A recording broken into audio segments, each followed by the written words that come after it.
show where we watch new movies in the theaters and then we tell you what we think about them. I'm Meg Turney. I'm Trisha Hirschberger. Don't forget, if you can't make it to the theater this weekend, you can always go to netflix.com/SourceFed to get a free month of instant streaming. And then you can join us on our other movie show, Movie Club. Yeah, so this week we have an interesting pick. This week we went indie and we watched Zero Charisma, which is available in select theaters as of today. Or you can get it online. You can download a copy of it as well. But yeah, it's a movie that won a ton of awards around the festival circuit, and it's about people who play Dungeons and Dragons. It's basically about a nerd who's angry, and he's like the dungeon master for his D&D game, and then a new guy comes in, everybody likes him, and then what happens? Yeah, this new guy that just happens to be super charismatic. Obviously, the title is not based after his character. The story was interesting, but very cringy, and Okay. I'm not one to like cringy things. Oh, you got anxious a lot. I got anxious a lot during this movie because it was just like, no, don't do it. No. I felt like they did a really good job with this script, making it super character driven. Although for me, it was hard to really like the main character, but that's what you're supposed to do. Like if you play D&D, if you have a character stat that's like under 3, you're pretty much completely inept. So if you're 0 charisma, that means not only do people not think you're charismatic, you are the opposite of charismatic. So you're like pissing people off wherever you go, which is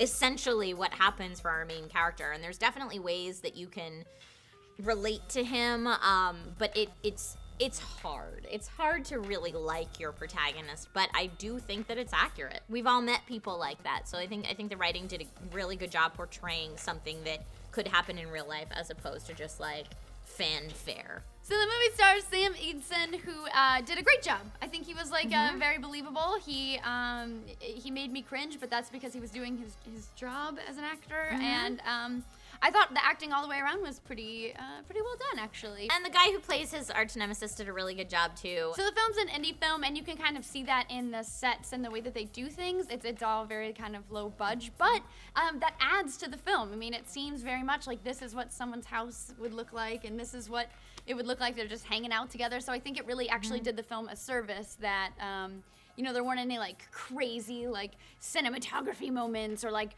insane effects or anything like that. I mean, I think when they do take like more fantastical moments, they do a good job with them, but it's not like a huge big budget blockbuster, and that helped. No, it really just made me feel like I was sitting in a basement again playing D&D. And we're not the only ones who got a chance to see this movie. Right now on Rotten Tomatoes, the overall critic score is 73%. On IMDb, it's sitting at a 6.3 out of 10, which isn't great, isn't awful.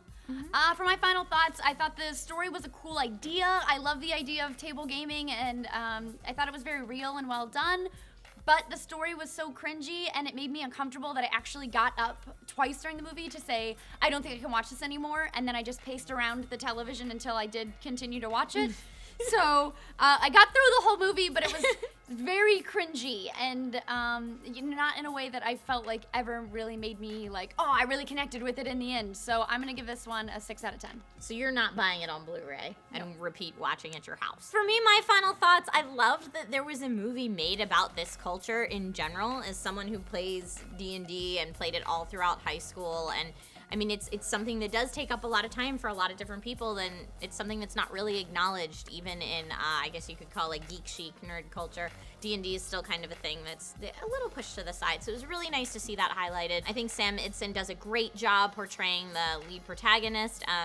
For better or for worse, whether you like the character or not, he does it justice, and he does it very real and very well. I liked it a lot. I don't think it's one that I'd buy and repeat view unless I have people that like want to kind of see what that culture is like. Then maybe it'd be something that I want to share with them. But overall, for me, I'm going to give this film a 7 out of 10. So guys, don't forget, if you can't make it to the cinema this weekend, you can always go to netflix.com/SourceFed to get a free month of instant streaming, and then you can join us on our other movie show, Movie Club. Oh, and let us know in the comments down below what movie you'd like us to see next week for the New Movie Thing show. So, new movies that you would like us to see and talk about on camera for you. I'm Trisha Hirschberger. I'm Meg Turney. I'm gonna roll my phone because I don't have a Now, see, this movie inspired a very serious thing for me, Miss Turney. When you're playing D&D, do you think it's okay for the DM to cheat rolls behind the screen? You hit me in the knee where I had surgery. Bad phone. You did. Oh, I did. Do you have surgery just recently, or can you not have taps on the knee? You can't, like, karate chop where there's, like, battle wounds. I mean a karate chop. Also, yes, I think it is okay for them to cheat rolls. I do. I also do, and I'm like, maybe that's it's all for the story. It is. It's for the game. If the GM has to fudge the roll for the sake of the adventure, I'm okay with that. Yes. And if somebody has to karate chop me in the knee for the video to be good, I'm okay. I sorry. And cut.